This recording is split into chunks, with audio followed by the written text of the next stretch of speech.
तुम्ही किती वर्षापासून महिन्यामध्ये वापरता? आता 1 वर्षापासून वापरतोय. किती बॅचेस झाले तुमच्या? आता 8वी बॅच. कंपनीला 20,000 रुपये मेडिसिन कापून घ्यायचे हां, कंपनीवाले. आता कंपनीमुळे आम्ही मेडिसिन आणत नाही, फक्त एमनी चार्जच खर्च करतो. मेडिसिन डायरेक्ट बंद करलंय. वॅसलीन वसलीन काहीच देत नाही. काहीच नाही. ते म्हणतात हे पक्षी कसं काय तयार केले त्या गावरान टेप लागतात ते खायला. खायला गावरान टेप लागतात म्हणून मी प्रचार करत नाही. ते मेडिसिन देतं ना, हां ते खाऊ घाला बुवा. हां, पण त्यांना म्हणतो ते तुम्ही ते मेडिसिन देता तुम्ही खा आणि मी चार्ज खातो, मी खातो मध्ये. हा, क्या बात आहे. बरं बापरे, म्हणजे तुमचं मेडिसिन तुम्ही खाऊन दाखवा, मी माझ्या मित्राला खाऊन दाखवतो. अरे बापरे. ते म्हणे पाहा तुम्हाला ते पडलं ते करा म्हणे. एससीटी वळण्याच्या हेतूने आता माझे बेसल डोस कंप्लीट झाले शेवग्याचे, डाळिंबाचे. मग आता माझी फ्लॉवरिंग स्टेज साधारण 1 महिन्यानंतर येईल शेवग्याची. तर त्याला डोस केव्हा भरायचा आणि माझा आता शेणखत स्टॉक असतं अगोदरच, बरं. तर मल्टिप्लाय करण्यासाठी तुमचं काय प्रोडक्ट आहे बुवा? जसं ऑर्गॅनिक कडे गेल्यानंतर उत्पन्नात थोडा फरकच पडतो. म्हणजे तुमचा जवळजवळ असं समजा की 2-1 लाख रुपये शेणखतावर खर्च होतो. हा, जास्त पण कमी की समजा मी शेणखत टाकलं म्हणजे सेंद्रिय कर्व वाढला का? वाढला. तर याचं उत्तर हो किंवा नाही असं काहीच येऊ शकत नाही का? म्हणजे रासायनिक खताच्या बॅगमधून मी खतच येऊ राहिलं आणि तुमच्या शेणामधून सुद्धा आता काय येऊ राहिलं? खतच येऊ राहिलं. त्याच्यातून काय यायला पाहिजे होतं? सेंद्रिय कर्ब यायला पाहिजे होतं. मातीचं अन्न, गांडुळाचं अन्न, जीवाणूंचं अन्न तेच आहे. ते कधीच बदललेलं नाही, अनादी कालापासून बदललेलं नाही. ते आम्ही बदलवलं इंग्रजांच्या नादी लागून. 45% मिनरल्स आहे मातीमध्ये. किती? 45%. लक्षात ठेवा, ही जी माती आहे ना याच्यामध्ये काय असतं बाबा? 100%. 45% मिनरल्स, 25% पाणी आणि 25% हवा. बरोबर आहे ना? हवा जर गायब झाली ना तुम्ही तो दगड फोडू शकत नाही. दगड होतो डायरेक्ट तिचा. म्हणून तुमच्याकडची शेती बरबाद का होऊ राहिली? नायट्रोजन म्हणजे फक्त काय आहे? वाढ आहे. पण तुम्हाला पैसे कोण देणार आहे? फळ देणार आहे. मग फळ येण्यासाठी काय गरजेचं आहे? कार्बन गरजेचं आहे. प्रॉब्लेम असा होतो सर तुमच्यासारख्या शेतकऱ्याचा की त्याला दरवेळेस आजबाईची सवय राहते प्रत्येक स्टेपला. मनात शांती. हा, खत टाकलं बुवा आपण. हा, नंतर फवारा मारला बुवा, आता पोषणाचा फवारा घेतला, आता किडीचा घेतला, आता बुरशीचा घेतला. इथं ते करावं लागत नाही. ही समस्या आहे. मग ही समस्या फार मोठी. कुठली? तुम्हाला काहीच करावं लागत नाही. मागच्या वर्षी 5 टन पिकून मी तेवढेच पैसे झाले होते समजा. आता तेव्हा 200 रुपये गेला होता समजा. बरोबर. आता 60 रुपये जाऊन तेवढे पैसे झाले ना. हा, म्हणजे आता भाव कमी झाला तरी टेन्शन नाही. आता एवढा भरोसा बसला का आपण 20 टनापर्यंत जाऊन 30 रुपये ऐकला तरी आपल्याला तेवढे क्या बात है. म्हणजे हे शेतकऱ्याला कॉन्फिडन्स कुठं आणायचा आहे? पिकवण्याची गॅरंटी पाहिजे, पिकवण्याची आणि टिकवण्याची.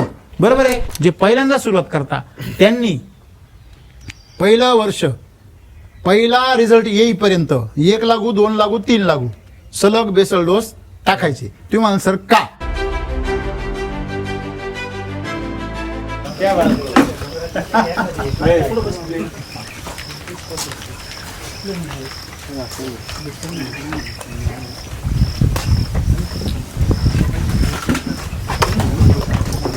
काय मजा आहे ना. म्हणजे शेतकऱ्याबरोबर शेताच्या बांधावर बसून मस्तपैकी त्यांच्या फळाचा केसरीचा आनंद घ्यायचा. माझं नाव परमेश्वर काशीनाथ सोवणे, राहणार शिंदी, तालुका चाळीसगाव, जिल्हा जळगाव. माझं क्षेत्र आहे एकूण 26 एकर. त्यामध्ये डाळिंब आहे 10 एकर, शेवगा आहे 10 एकर आणि सीताफळ आहे 6 एकर. आता अरे वा, बागायतदारी तुम्ही खऱ्या अर्थाने. हो. बर. आणि मी म्हणजे जैविकही वापरतो, केमिकल पण. मी जैविक वापरताना आता गेल्या 8 वर्षापूर्वी तुमचं सॉइल चार्जर वगैरे वापरलं होतं. मध्यंतरी बंद झालं माझं, काय एवढं कॉन्टॅक्टमध्ये नाही. मग मी शेणखत सर्वात जास्तीत जास्त वापरतो. मागच्या वर्षापासून जे कॅनबायोसिसची पेंड आहे ती CM33 ती वापरतोय.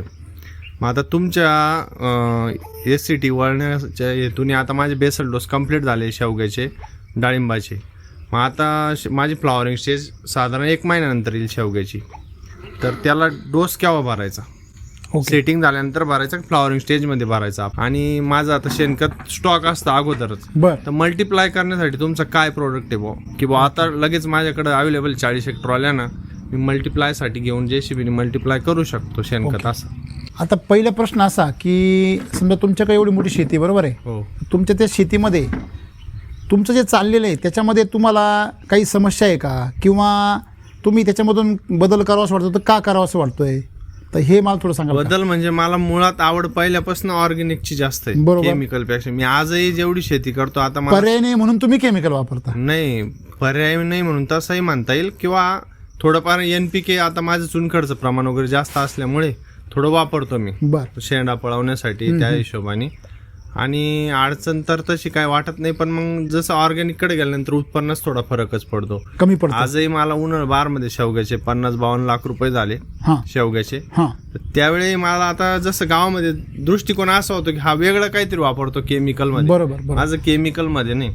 आता मी आता ह्या डोसला जेव्हा शेवग्याला मी बाराची तयारी करतोय तर माझी एकरी 4 ट्रॉल्या शेणखत मी अगोदरच वाहून ठेवतो. तुम्ही कुठून आणता ते इथं आजूबाजूला इथं गोळा गणेशपूर करता? किती वगैरे. खर्च करता त्याच्यावर? खर्च शेणखताचा माझा साधारण 15 ते 17 हजारापर्यंत एकरी असतो. अच्छा, हा म्हणजे एकरी 15 ते 17 हजार रुपये तुमचा करतो खर्च. शेणखतावर खर्च होतो. हा. म्हणजे तुमचा जवळजवळ असं समजा की बाबा 2-1 लाख रुपये शेणखतावर खर्च होतो. हा जास्त पण कमी नाही. म्हणजे 10 एकरला 3.5 नाही, पूर्ण क्षेत्राला 4-1 लाखापर्यंत मी. शेणखत टाकता. हा 25 एकराला. ओके हा. ओके बर. मग आता शेणखत तुम्ही टाकता तर मग तुम्हाला ते टाकल्यानंतर तुम्हाला येणाऱ्या समस्या काय आहे की ज्या समस्यामुळे तुम्हाला असं वाटतं की ह्या दूर झाल्या पाहिजे? समस्याचा विषय असा आहे, माझ्या जमिनीचे मला टनेज कमी मिळतं. ॲव्हरेज एवढं मिळत काम नाही. करू नये. हा अच्छा, एवढी मेहनत करून ज्याप्रमाणे मिळायला पाहिजे त्याप्रमाणे ते त्याने मिळत नाही. मिळत नाही. ओके, हा. मग तुम्ही त्याचं काय डायग्नोसिस केलं का होतं असेल असं? असं होण्याचं कारण जमिनीमध्ये कार्बनचं प्रमाण कमी होतं माझं, खूपच कमी. वडील बाजीरू वगैरे करायचे, मग मी कार्बनवर जास्त जोर देऊन 3-4 वर्षापासून तणनाशक बंद केले. मल्चर वगैरे या वर्षी वापरायला चालू केले, बरोबर म्हणजे बरोबर. घेतले. हां मग कार्बन वाढवण्यासाठी शेणखत किंवा जे पिकाची छाटणी वगैरे करतो त्याला मल्चिंग करून मी जमिनीत दाबत ओके. चालतो. आता माझं इथं समोर गोल्डनचं सीताफळ आहे, हां. त्याच्या काड्या मी बाहेर फेकत नाही. बरोबर. म्हणजे छाटलेल्या. तुम्ही ते सगळं रेसिड्यू त्याच्यामध्ये वापरता हो, सगळं. त्याच्यातच ओके, काळी matching, कचरा वगैरे. हां. आता एक लक्षात घ्या, पहिली गोष्ट महत्वाची, तुम्हाला शेतीमध्ये सेंद्रिय कर्ब महत्वाचं आहे हे कळलंय. हो, सेंद्रिय कर्ब म्हणजे जमिनीचा काय आहे? आत्मा आहे. आत्मा आहे. बरोबर आहे. तुमचा सेंद्रिय कर्ब जो आहे तो कशामुळे वाढतो किंवा तो कुठे जास्त असतो याचा पहिला आपला अभ्यास पाहिजे. हो. समजा आपण म्हटलो की समजा मी शेणखत टाकलं म्हणजे सेंद्रिय कर्ब वाढला का? वाढला. तर याचं उत्तर हो किंवा नाही असं काहीच येऊ शकत नाही. का? कारण त्या शेणखतात किती सेंद्रिय कर्ब आहे बरोबर. त्याच्यावर तो अवलंबून आहे. बरोबर आहे ना?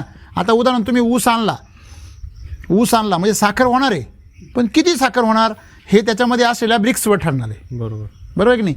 मग त्याच्यामध्ये जर तुमची जर जास्त ब्रिक्स असेल तेवढं साखर तुमची जास्त बनणार, उत्तरा तेवढा तुमचा जास्त मिळेल. मग सेम असंच आहे, आपल्याला शेंगदाणे आणले तर डायरेक्ट शेंगदाणे मिळणार आहे.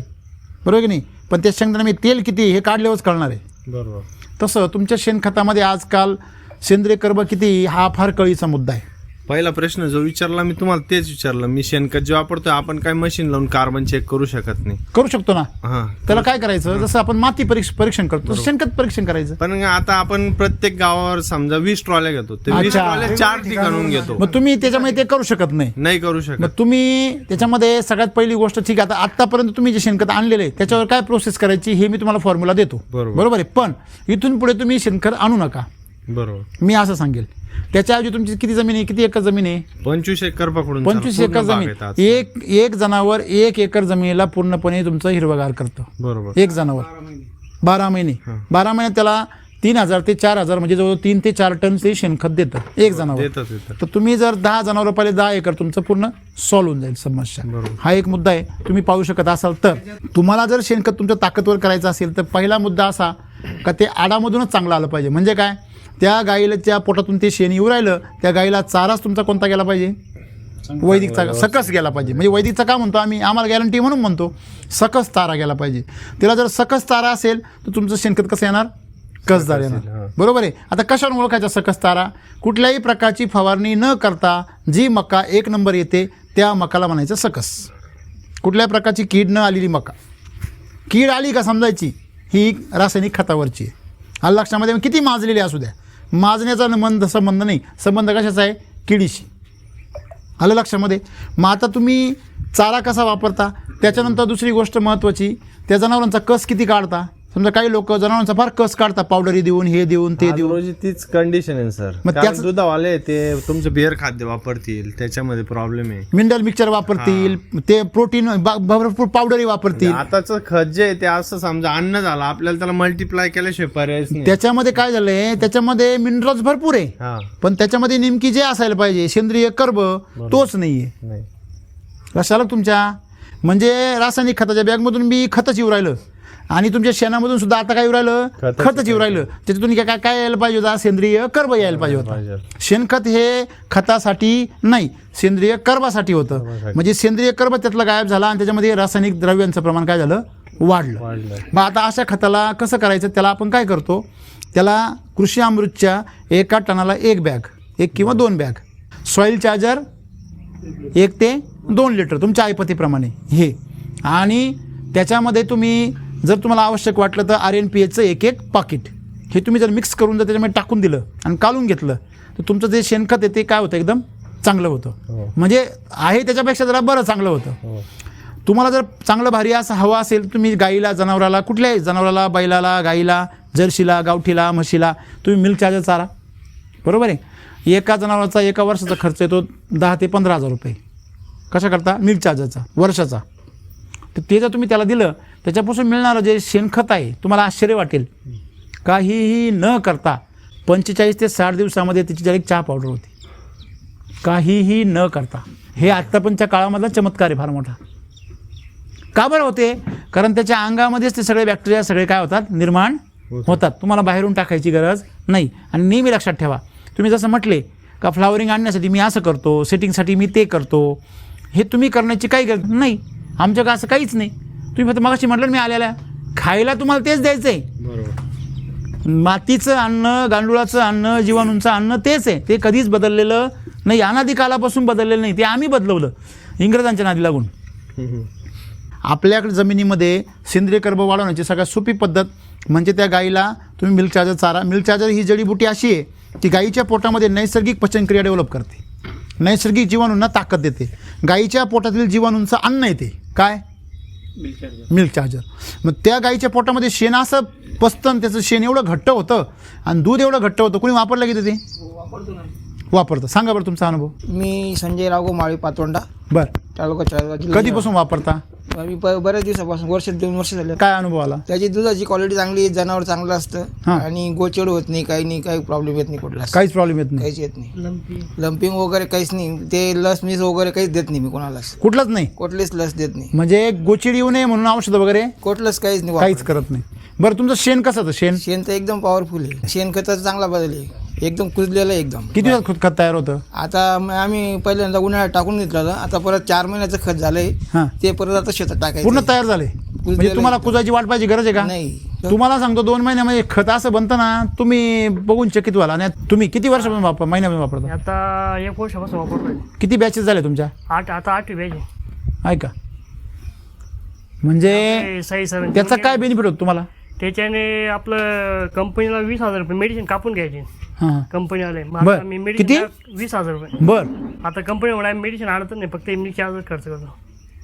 मेडिसिन डायरेक्ट बंद? बंद करत वॅसलीन मुस्लिम काही देत नाही. काहीच नाही. आता हे आपले येतात ना गाडी भरल्यावर ते म्हणतात हे पक्षी कसं काय तयार केले बघा, गावरान टेप लागतात ते खायला. काय गावरान टेप लागतात म्हणूनच मी प्रचार करत नाही. ते मेडिसिन देतात ना, हां ते खाऊ घाला बुवा. हां, पण त्यांना म्हणतो ते तुम्ही ते मेडिसिन द्या, तुम्ही खा आणि मी चार्ज खातो, मी खातो बा ते. हा हा, क्या बात आहे. खरं बापरे. म्हणजे तुमचं मेडिसिन तुम्ही खाऊन दाखवा, मी माझं मेडिसिन खाऊन दाखवतो. अरे बापरे.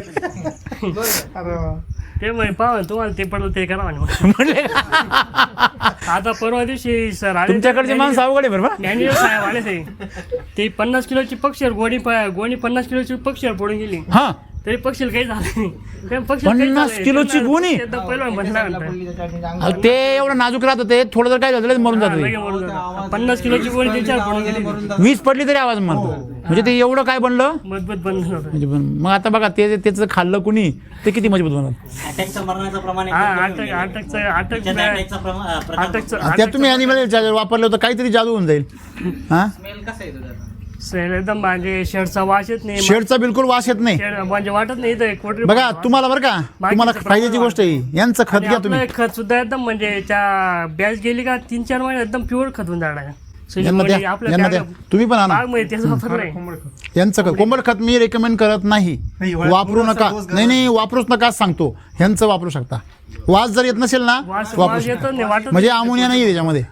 अमोनिया नसलेलं पोल्ट्रीचं खत चांगलं. त्याच्यामध्ये सिलिकॉन असतं खूप. बाजूला काही बी वाटत नाही आपल्याला इथं तुमच्याला याला फार भारी होईल शेवग्याला. 1 वर्ष वापरलं होतं ना शेवग्यामध्ये बी ब्लाईटचा विषय. नाही येणारच. मी तुम्हाला सांगतो ना, आम्ही कोंबड खत स्ट्रिक्टली प्रोहिबिटेड आहे, म्हणजे अजिबात वापरायचं नाही का त्याच्यामध्ये अमोनिया भयंकर असतो. जबरदस्त. आम्ही पहिल्या वर्षी टाकलं त्रास झाला. मग भयंकर असतं ते. मी वापरून देत नाही कोणाला, शेणखत नाही वापरून देत, तर ते झालेलं आमची गोष्ट आहे. पण तुमचं हे परमिशन ग्रँटेड. माझे 7 बॅच काढले, पहिली बॅचला वापरले, आता 6 बॅचपासून तीच वापरवलं. कंटिन्यू वापरता. Continue. टोटल 7 बॅच तुमच्या मिल्क चार्जर सोबत झालेले. हो कंटिन्यू. फिडिंग बी चांगला करतो पक्षी आणि ड्रॉपिंग होत नाही आणि वजन बी वाढतं. अच्छा. आणि मॉर्टॅलिटी मॉडरेटी नाही होत ना. आणि त्यांचं जे खाली विष्ठा पडते तर ती सुद्धा कशी पडते? ते कडक पडते ड्रॉपिंग. पडते. हा ड्रॉपिंग कडक ड्रॉपिंग कडक पडते म्हणजे काय? त्याच्यानंतर ड्रॉपिंग कडक पेल्यामुळे ते शेडचा वास येत नाही हा. किंवा अमोनिया तयार होत नाही शेडमध्ये. तर ह्या ह्युमिडिटी मध्ये पोल्ट्रीचा वास किती भयानक येतो. हो ना. आता मी तरी अर्धा फरद उचलले तरी आपल्या इथं वास येत नाही. हा. तर आम्ही जवळजवळ येऊन आता अर्धा तास झालाय, काहीच वास येत नाहीये. असं वाटतच नाही की पोल्ट्रीमध्ये. बरोबर आहे? रोडावर आले तिथे लगेच वास यायला लगेच वास येतो. आता येता येता रस्त्यात एक पोल्ट्री होती, तिचा लगेच वास आला. त्याच्यात पक्षी सुद्धा नव्हते तरी वास तरी आला. आता गेले तिथं फक्त. यात पक्षी असून सुद्धा वास येत नाही. म्हणजे वास येत नाही. दुसरी गोष्ट, जास्त मेहनत करायला लागत नाही. तुमचा पक्ष्यांवरती जो मेडिसिनचा खर्च आहे, औषधांचा, तो खर्च कमी होतो. बंदच झाला. वॅक्सिन पण देत नाही ते. वॅक्सिन सुद्धा देत नाही नाही. वॅसलिन लिव्हर टॉनिक वगैरे रेवर टॉनिक आता मी दूध देऊन देतो. दूध देऊन देता. हा, दूध किंवा मागं. मिल्क चार्जर चालू आहे. हो गाईंना चालतात. अच्छा. तर शेणखत तुम्ही अशा प्रकारे उपलब्ध करू शकता. नंबर 1 तुमचं आहे ते प्रोसेस कसं करायचं तुम्हाला सांगितलं एवढ्यात. आता विषय असा आहे की तुम्ही कोणत्या स्टेजला काय बेसल डोस वापरला पाहिजे. तुम्ही एक गोष्ट लक्षात घ्या, तुम्ही आता जी शेती करताय ना, ही शेती तुम्ही मॅनेज करताय. बरोबर. म्हणजे तुम्ही ठरवताय की फुलं यायसाठी काय करायला पाहिजे, तुम्ही ठरवताय की साईज करायला काय टाकायला पाहिजे. म्हणजे हे सगळं कोण ठरवतंय? तुम्ही ठरवताय. परंतु तुम्हाला सांगायचं म्हणजे ज्या वेळेस तुम्ही ही शेती प्रकृतीच्या हातात द्याल, म्हणजे कोणाच्या मातीच्या आणि वातावरणाच्या, त्यावेळेस तुम्हाला एकच काम करणे, कुठे जरी कमजोरी दिसली फक्त बेसल डोस टाकायचा आहे, एवढंच काम करायचं. मग ह्याने काय होतं, हे झाडाला कॅल्शियम देतं, पोटॅश देतं, फॉस्फरस असा विषय नाही. हे झाडाला जीवन ऊर्जा देतं. म्हणजे काय की फोटोसिंथेसिस करण्यासाठी जी ताकद लागते, सेल डिव्हिजन होणं, त्याच्यामध्ये जास्तीत जास्त क्लोरोफिल तयार होणं, जेणेकरून जास्तीत जास्त सोलर एनर्जी काय होईल, कॅप्चर होईल. या पृथ्वीवर मूलद्रव्यांचा जो प्रमुख स्रोत आहे हा कोण आहे? सूर्य आहे. सूर्य. बरोबर. 45% मिनरल्स आहे मातीमध्ये. किती? 45%. लक्षात ठेवा. ही जी माती आहे ना, याच्यामध्ये काय असतं बुवा? 100%. 45% मिनरल्स, 25% पाणी आणि 25% हवा. बरोबर आहे ना? हवा जर गायब झाली ना, तुम्ही तो दगड फोडू शकत नाही. दगड होतो डायरेक्ट तिचा. आणि केमिकलचा विषय असा आहे सर, समजा तुम्ही कपाशीला वापरा किंवा प्रत्येक फ्रूटला, ज्यावेळेस तुमची झाडामध्ये ताकद असेल, केमिकल फक्त ते हार्मोन्स उत्तेजित करल. केमिकल काय आहे माहिती का? केमिकल काय सांगतो तुम्हाला मी. केमिकल म्हणजे दारू आहे. हा. तुमच्यात जर ताकद असेल तर तुम्ही उड्या माराल, आणि तुमच्यात ताकद नसेल तर तुम्ही पिऊन झोपाल. आता बहुतेक जणांची भावना काय आहे की फुलं काढण्यासाठी औषध काय, पण ते मुळात झाड तयार पाहिजे काढायला, तर तुम्ही मारून ते जर पूर्ण- झाड तयार नसताना तुम्ही जर फुलं काढले ते वीक तर झाड एवढं वीक होतं का त्याच्यामध्ये प्रतिकार शक्ती राहत नाही. मग ते रोगाला बळी पडतं. मग खोडकीड, नंतर नॅमॅटोड, नंतर तुमचं करपा, फुलगळ, फळगळ असे जे बिमारी तयार होते ते कशामुळे होते? बळच फुल काढल्यामुळे. बरोबर. आलं लक्षामध्ये? म्हणजे कोणता गर्भपात होतो? जो गर्भ बळच तयार केलेला असतो. हां, कुपोषित गर्भ काय तयार करतो? गर्भपात करतो. म्हणजे जो गर्भ जन्मतः स्ट्रॉंग आहे, ताकदीमुळे आलेला आहे, तो गर्भपात करून होत नाही. बरोबर. तुमच्या झाडाची ताकद निर्माण करा. ती ताकद त्याला कोण मिळणार आहे? फोटोसिंथेसिस मधून. आणि फोटोसिंथेसिसला कोण मदत करणार आहे? तुमचं पान. मग आम्ही नेहमी सांगतो जेवढं मोठं पान तेवढं मोठं फळ. बरोबर आहे? मग पान मोठं करण्यासाठी तुमची काय चालली पाहिजे? खाली पांढरी मुळी चालली पाहिजे. जशी तुमची पांढरी मुळी चालेल तसं प्रकाश संश्लेषण क्रियेला काय येतो? वेग येतो. म्हणजे पानातलं किचन चालू करण्यासाठी तुम्हाला जमिनीमधलं फुटबॉल रिपेअर करणं गरजेचं आहे. त्याला आपण पांढरी मुळी म्हणतो, बरोबर आहे. मग आपल्याला शेतकऱ्याला हे कळतच नाही, पांढरी मुळीचं आणि पानाचं महत्त्व सगळ्यात जास्त आहे. शेतकरी त्याच्याकडे बघत नाही. शेतकरी गेला शेतामध्ये का पहिलं पाहतो, अरे काय भारी बाग आहे रे, का बरं, आणि एवढ्या कळ्या आहे ना, पण ते पानं का बघ ना, पानं का कोणीच बघत नाही. खरं का खोटं? तुमचं पान आणि मुळी हे मजबूत पाहिजे, फळावर लक्ष द्यायची गरज नाही. आजकाल शेतकरी कुठं लक्ष देतोय? तुम्हाला आता सध्याच्या काळामध्ये सगळ्यात मोठी चॅलेंज काय आहे? CN रेशो मेंटेन करणं. CN रेशो म्हणजे काय? कर्ब आणि नत्र. मग कर्ब नत्रामध्ये नत्र तुमच्या हातात नाही, सारखा वाढतोच आहे, पाऊस सारखा होतो. जेवढा पाऊस होईल तेवढा नत्र रेशो काय होतो? वाढत चालतो. कारण हवेतला नायट्रोजन पाण्यामध्ये विरघळतो आणि तो जमिनीमध्ये जिरतो.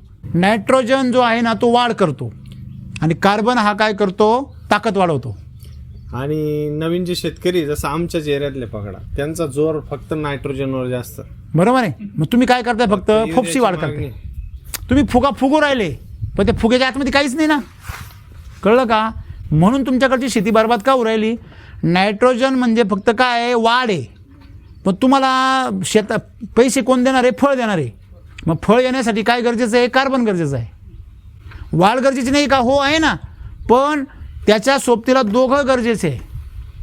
मग ते दोघं कसे होणार? शेणखतामधून पूर्वी त्याची काय व्हायची? भरपाई व्हायची. मग आता शेणखतच काय झालं? खराब. म्हणून तुम्हाला कृषी अमृतची गरज आहे. बरोबर. कृषी अमृत हे शेणखताला सक्षम पर्याय आहे. ज्या दिवशी तुमचं घरचं शेणखत तयार होईल एकदम ताकदवर, त्यानंतर तुम्हाला कृषी अमृतची गरज नाही. राईट. मुद्दा एक क्लिअर झाला.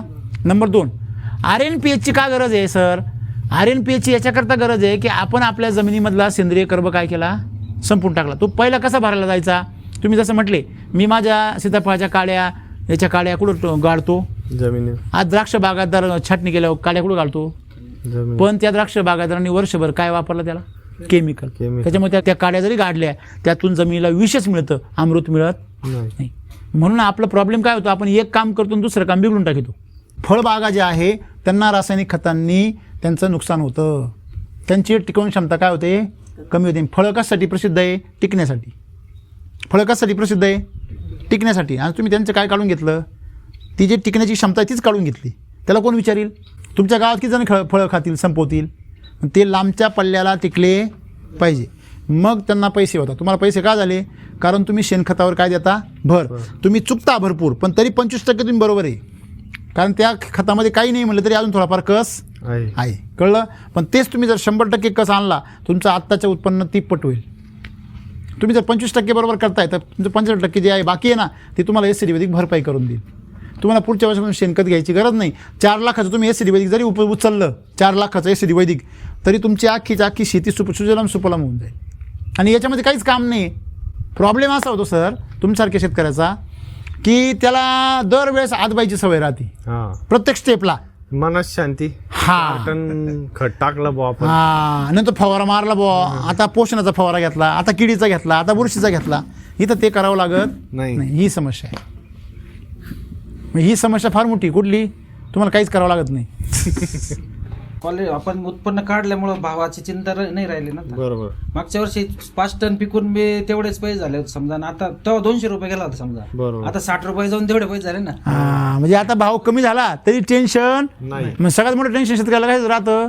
बाजार भावाचं. मग आम्ही नेहमी काय सांगतो, तुम्ही क्वांटिटीवर भर द्या. नाही आता तर असं आहे, आता एवढा भरोसा बसला का आपण 20 टनापर्यंत जाऊन 30 रुपये ऐकलं तरी आपल्याला तेवढे. क्या बात है. म्हणजे हे शेतकऱ्याला कॉन्फिडन्स कुठं आणायचा आहे? पिकवण्याची गॅरंटी पाहिजे, पिकवण्याची आणि टिकवण्याची. बरोबर आहे. बाजारभावाची चिंता करायची नाही. काय मग ते पण कांदा निम्मे सडायला आल्यावर मग कसं टेन्शन येतं? घरातले अन्न खाऊन देते नाही. खरं की नाही? जे पहिल्यांदा सुरुवात करता त्यांनी पहिलं वर्ष, पहिला रिझल्ट येईपर्यंत 1 लागू, 2 लागू, 3 लागू सलग बेसल डोस टाकायचे. तुम्ही म्हणाल सर का? कधी कधी 10 पैकी एखाद्याच्या केसमध्ये असा विषय असतो की तुमचा जमिनीचा सेंद्रिय कर्ब जर कमी असेल, मग तो जर 0.5 असेल तर तुम्हाला 2 बेसल डोस तो सेंद्रिय कर्ब वाढवायलाच जातात. वर तुम्हाला बाहेर रिझल्ट दिसत नाही. तुमचा सेंद्रिय कर्ब जर 0.7च्या पुढं असेल तर तुमचा 1 बेसल डोस, बरं का, हॅलो, तुमचा 1 बेसल डोस मातीतच जातो, वर रिझल्ट दिसत नाही. आणि तुमचा सेंद्रिय कर्ब जर 1च्या पुढं असेल तर तुम्हाला पहिल्याच बेसल डोसमध्ये विक्रमी रिझल्ट मिळतो. म्हणजे सगळा खेळ तुमच्या जमिनीतल्या सेंद्रिय कर्बाचा आहे. आणि तो जर कमी झालेला असेल, तुम्ही पहिला उपसलेला असेल, तर तुम्ही त्याचं बिल आमच्या एसिडी वैदिक फाडू नका. म्हणजे पॉईंट क्लिअर झाले सगळे. की बेसल जर टाकला वेळेवर तर एस वैदिकमध्ये डोक्याला काही ताप नाही. ओके, चला, थँक्यू सो मच.